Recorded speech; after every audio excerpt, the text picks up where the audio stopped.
ولقد بين الله سبحانه وتعالى الحكمة من فرضية الصوم، فقال جل وعلا: يا أيها الذين آمنوا كتب عليكم الصيام كما كتب على الذين من قبلكم.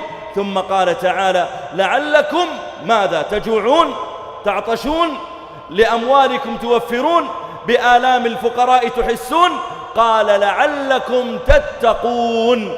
إذن الصوم لا يتعامل مع البطن، ولا يتعامل مع الفم، ولا يتعامل مع اليد، ولا مع المال. الصوم إنما يتعامل مع قلبك. قال عليه الصلاة والسلام: التقوى ها هنا، وأشار إلى قلبه عليه الصلاة والسلام. قال الله: لعلكم تتقون. الصوم يتعامل مع قلبك. خل الذنوب صغيرها وكبيرها، ذاك التقى. واصنع كماش فوق أرض الشوك يحذر ما يرى، لا تحقرن صغيرة إن الجبال من الحصى. التقوى هي الخوف من الجليل، والعمل بالتنزيل، والرضا بالقليل، والاستعداد ليوم الرحيل. سأل رجل سفيان الثوري: ما هي التقوى؟ فقال له: هل مشيت في طريق فيه شوك؟ قال: نعم. قال: فماذا فعلت؟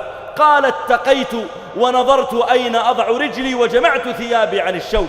قال: فهذه هي التقوى، أن تسير بنور من الله على تقوى من الله، ترجو ثواب الله وتخاف عقاب الله.